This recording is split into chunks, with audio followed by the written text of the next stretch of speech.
का जो हमारा टॉपिक है वो एक बहुत ही इम्पोर्टेंट टॉपिक है जो कि एग्जाम पॉइंट ऑफ व्यू से काफी इम्पोर्टेंट है। हम लोगों ने प्रीवियस सेशन में कॉमर्स और इलेक्ट्रॉनिक पेमेंट के बारे में पढ़ा था।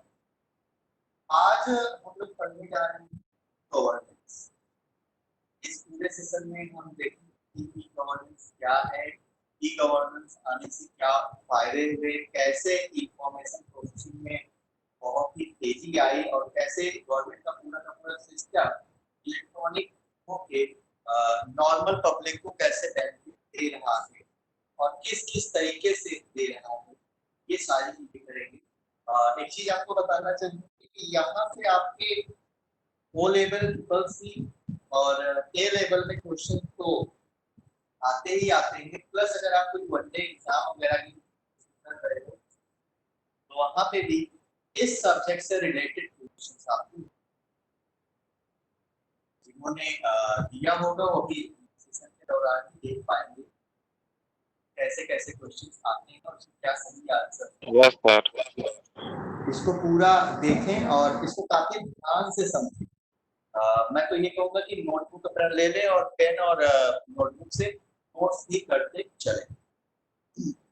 तो जब कोर बैंकिंग सिस्टम तैयार हो गया, बैंकिंग सॉल्यूशन हो गए, तो गवर्नमेंट ने भी सोचा कि क्यों ना अपनी जो सर्विसेज हैं, जो भी गवर्नेंस है, एक गुड गवर्नेंस इलेक्ट्रॉनिक फॉर्म में लोगों को प्रोवाइड कर दिया जाए। जैसे electronic form in the sense एक छोटा सा एग्जांपल हम आपको लेंगे। आपको स्कॉलरशिप का फॉर्म भरना होता है। आप 10 प्लस 2 कर रहे हो, 10 कर रहे हो, ग्रेजुएशन कर रहे हो, पोस्ट ग्रेजुएशन कुछ भी कर रहे हो, तो आप गवर्नमेंट की स्कॉलरशिप का फॉर्म अप्लाई करते हैं। उसके लिए आपको इनकम सर्टिफिकेट चाहिए होता है। पहले क्या होता था कि उस इनकम सर्टिफिकेट को बनवाने के लिए आपको तहसील जाना पड़ता था और वहां पे एक फॉर्म लेके जाना पड़ता था। फिर 10 से 15 दिन लगते थे और पैसे देने के बाद, बिना पैसे के तो होता नहीं, पैसे देने के बाद आपका इनकम सर्टिफिकेट बन के आ जाता था। आप उसको अप्लाई करते थे, यहाँ से डॉक्यूमेंट सारा सब कुछ समाज कल्याण विभाग जाता था, लेकिन वो फाइंड आउट नहीं कर सकते थे, ये डिफरेंशिएट नहीं कर सकते थे इसका इनकम सर्टिफिकेट वैलिड है और इसका इनकम सर्टिफिकेट इनवैलिड, वो चेक नहीं कर सकते। और इस प्रोसेस में काफी टाइम लग जाता था और कई बच्चों की स्कॉलरशिप वगैरह नहीं आता। अब गवर्नमेंट ने क्या करा, उसको ई गवर्नेंस से जोड़ दिया इनकम सर्टिफिकेट को। अब आप जाते हो सहज वाले के पास जाते हो या सीएससी सेंटर पे जाते हो और वहां पे ऑनलाइन आधार कार्ड की हेल्प से अपना सर्टिफिकेट जो है वो अप्लाई करते हो। विद इन 2 से 3 दिन में आ जाता है और फिर आप उसको नॉर्मल डिजिटल फॉर्म में प्रिंट करा लेते हो और सारी चीजें वहां पे बहुत ही अच्छे तरीके से हो जाती है। अब फिर से आपने स्कॉलरशिप का फॉर्म भरा और वो फॉर्म का एक फॉर्म नंबर होता है या फिर डॉक्यूमेंट आईडी, वो आप वहां पे डालते हो स्कॉलरशिप फॉर्म। समाज कल्याण विभाग में बैठा हुआ एक पर्सन उस डॉक्यूमेंट नंबर से आपके सर्टिफिकेट को तुरंत वैलिडेट कर लेता है, ये वैलिड सर्टिफिकेट है, तुरंत आपके खाते में पैसा या तो आ जाता है या फिर आगे के प्रोसेसिंग को भेज दिया जाता है। ये एक छोटा सा एग्जांपल था ई गवर्नेंस। इसी तरीके से गवर्नमेंट ने अपने लगभग सारे डिपार्टमेंट्स को कंप्यूटराइज कर दिया है। अब सारी चीजें आपको सिंगल क्लिक पे मिल जाती है। तो ई गवर्नेंस की बात करते हैं। ई गवर्नेंस एक मीडियम है गवर्नमेंट की सर्विसेज को प्रोवाइड करने का। इसको लोगों के लिए गवर्नमेंट के द्वारा प्रोवाइड की गई एक इलेक्ट्रॉनिक सर्विस जिसकी हेल्प से गवर्नमेंट अपनी सर्विसेज आपको आपके इसमें आपका ई सर्टिफिकेट्स हो गए,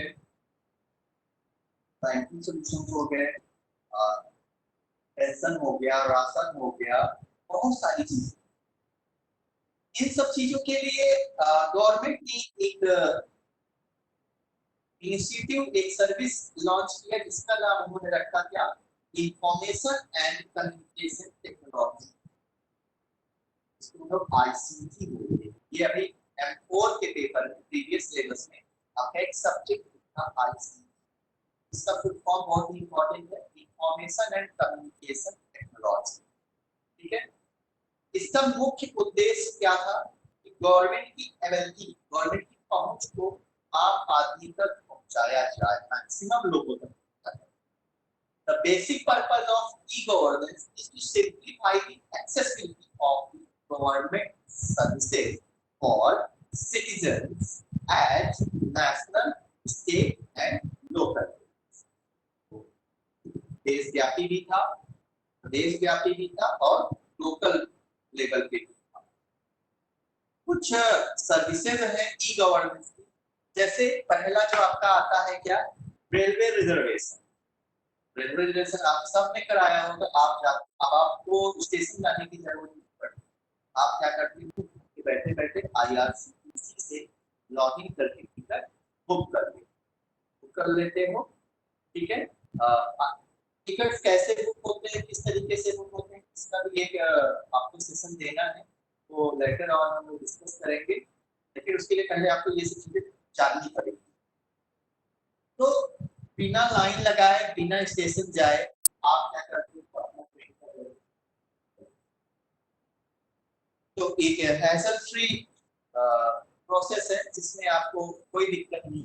ये भी एक ई गवर्नेंस का एक एग्जांपल।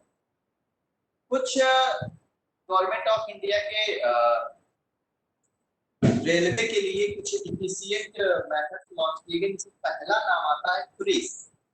इसका भी फुल फॉर्म काफी इंपॉर्टेंट है, इसका नाम होता है centre for railway information system, CRIS, CRIS, centre for railway information system. Basically CRIS की बात करें तो CRIS is currently developing system to cover emerging need of the railways, including the protection of railway assets, energy management, and management of the overhead electrification system, parcel management, employees health management, and comprehensive financial management system। मतलब कहने का ये है कि railway ने launch किया इस system को ओवरऑल मॉनिटरिंग, चाहे वो एम्प्लॉय हो, चाहे वो एसेट हो, चाहे वो सर्विस हो, चाहे वो कस्टमर हो, हर तरीके के लोगों के लिए उन्होंने इस सिस्टम को लॉन्च किया। अभी ये अंडर डेवलपमेंट है, पूरी तरीके से ये डेवलप नहीं हुआ। बेसिकली जो और भी रेलवे के प्रोजेक्ट्स है, नई रेलवे लाइनें बिछाना, लोड बैलेंस करना, नई ट्रेनें कहाँ चाहिए और कौन सी ट्रेन कैसे, वो सब कुछ आपको इस क्रिस सॉफ्टवेयर के थ्रू मैनेज करने में बहुत ही क्या होता है, सहायता।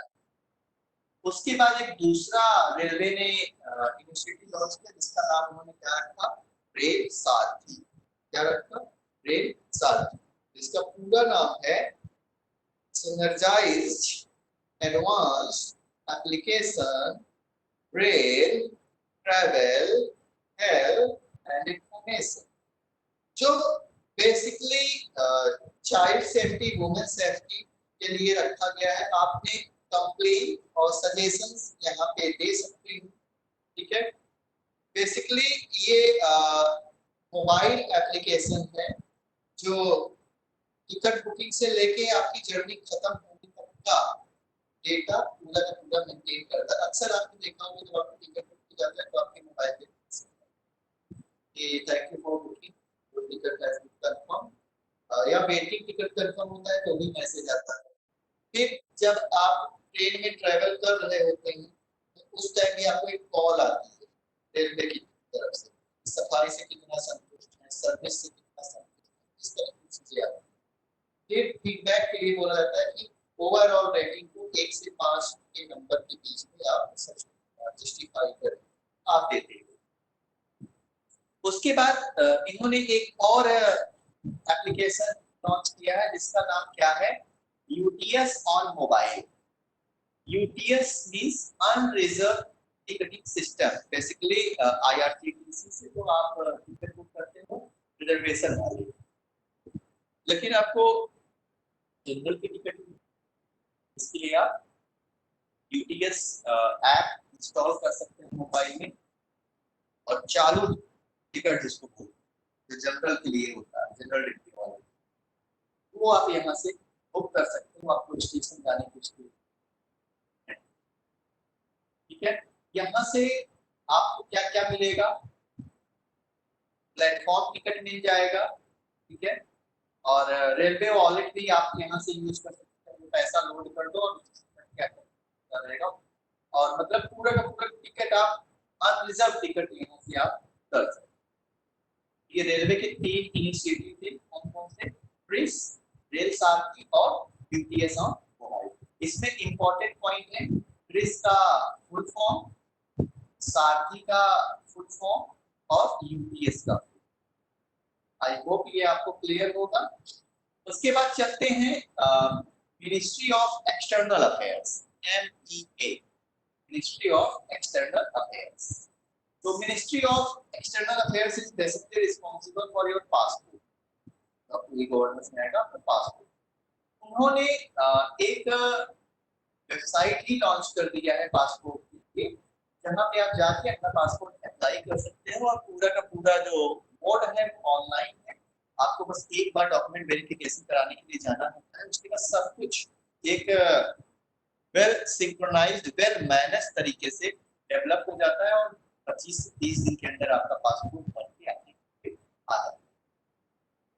तो पासपोर्ट सेवा is a step taken by Ministry of External Affairs which enables simple, efficient and transparent process of delivering of passport and related services. Related services renewal कराना होगा, पासपोर्ट खो गया है, डुप्लीकेट पासपोर्ट चाहिए या वेरिफिकेशन करना है पासपोर्ट का, ये सारी चीजें आप यहाँ से कर सकते। पहले बहुत दिक्कतें आती थी, तो large long and complex process जो पासपोर्ट का था उसको इसने क्या कर दिया, इजी कर दिया और टाइम बाउंड कर दिया कि आपको 20 से 21 दिन में पासपोर्ट देना है। पहले क्या होता था, पासपोर्ट बन के आ जाता था, पुलिस वेरिफिकेशन के लिए रुक जाता था, पुलिस वाले पैसा मांगते, फिर आ गया पोस्ट ऑफिस में आ गया तो पोस्टमैन रोक के रखता था। अब ऐसा कुछ नहीं है, आप उसको ट्रैक कर सकते हो कि आपका पासपोर्ट कहाँ है, क्या दिक्कत है और क्या सॉल्यूशन। उसके बाद ORS लॉन्च किया गया, ठीक है, another काफी helpful initiative government of India के ई-हॉस्पिटल, इसको ORS बोला गया, ऑनलाइन रजिस्ट्रेशन सिस्टम। ये एक फ्रेमवर्क है, ये एक प्लेटफॉर्म है, इसमें हॉस्पिटल से रिलेटेड वेरियस सर्विसेज को थ्रू आउट द कंट्री क्या करा गया, आधार बेस्ड रजिस्ट्रेशन के थ्रू जोड़ा। Where counter based OPD registrations and appointment system through hospital management information system। क्या है ये, hospital management information system, HMIS has been digitized। मतलब जो OPD में आप डॉक्टर की बुकिंग करते थे ना, नंबर लगाते थे, तो सारी चीजें अब आप ऑनलाइन कर सकते हो throughout the country। The application has been hosted on the cloud services of NIC, ये क्लाउड बेस्ड सर्वर है, ठीक है, और बेसिकली इसका जो वर्क फ्लो है वो ICT है, कम्युनिकेशन टेक्नोलॉजी पे बेस्ड है, और इन्होंने गवर्नमेंट सेक्टर के हॉस्पिटल को इसमें कवर किया।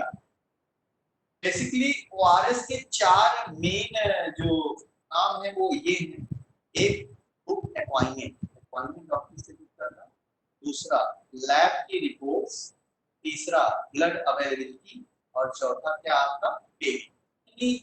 सर्विसेज आप इस मीडियम से गवर्नमेंट की स्कीम से आप। फिर एक बहुत ही इंपॉर्टेंट ऐप है उमंग, UMANG। इसके एज अ टीम स्टूडेंट आप लोगों के लिए ये ऐप काफी इंपॉर्टेंट है कि आपके लिए ही डिजाइन किया गया है। का फुल फॉर्म है क्या, unified mobile application for new age governance. इसको डेवलप किया है किसने, ministry of electronics and information technology, उन्होंने इसने डेवलप किया है, ministry of information and information technology. Basically NEITY का ही एक सब ब्रांच है क्या। तो Ministry of Electronics and Information Technology और नेशनल ई गवर्नेंस डिवीजन ने मिलकर इस ऐप को डेवलप किया है, और ये ऐप काफी ज्यादा एक दो सर्विसेज नहीं, मल्टीपल नंबर ऑफ सर्विसेज आपको प्रोवाइड करता है। और बेसिकली ये वॉइस रिस्पॉन्स, वेब ऐप और मोबाइल, आप तीनों मीडियम से इसको एक्सेस कर सकते हो। उमन की कुछ बेसिक सर्विसेज हैं। क्या? आधार का इंटीग्रेशन आप कर सकते हो, पे गवर्नमेंट आप ऐप यूज कर सकते हो, डिजी लॉकर आप यूज कर सकते हो, इजी टू यूज है। गवर्नमेंट की सारी सर्विसेज आपको इस ऐप में मिल जाएंगी और डेडिकेटेड कस्टमर सपोर्ट भी आपको मिलता है। ठीक है, ये सारी चीजें। अच्छा, यहाँ पे एक फुल फॉर्म और इम्पोर्टेंट है, IVR। IVR का फुल फॉर्म होता है इंटरैक्टिव वॉइस रिस्पॉन्स। ठीक है, क्या होता है? Interactive voice response. ठीक है, क्या? Interactive voice response. उसके बाद डिजिटल लॉकर एक और गवर्नमेंट ऑफ इंडिया का ई गवर्नेंस के ऑप्शन है, जहां पे अपने डॉक्यूमेंट्स को डिजिटल फॉर्म में लॉक करके रख सकते हो। सेम जैसे आप गूगल ड्राइव पे रखते हैं, उसी तरीके से आप डिजिटल लॉकर पे भी रख सकते हो।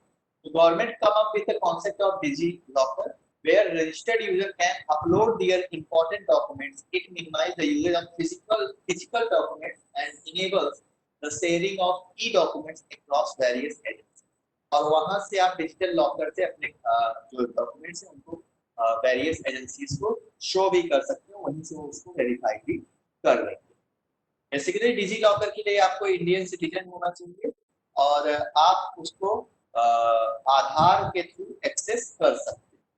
ठीक है, Indian citizens or organizations that are registered with DigiLocker can upload electronic copies of documents and certificates, जैसे driving licence, voter ID card, Aadhaar, school certificates, ये सारी चीजें आप क्या कर सकते हो?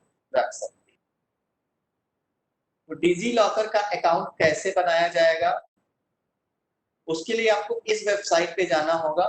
कहाँ पे? digilocker.gov.in, और वहां पे एड्रेस बार में, मतलब ब्राउज़र के एड्रेस बार में डालना पड़ेगा और वहां से वेबसाइट खुल जाएगी। मैं इसको आपको करके दिखा देता हूँ।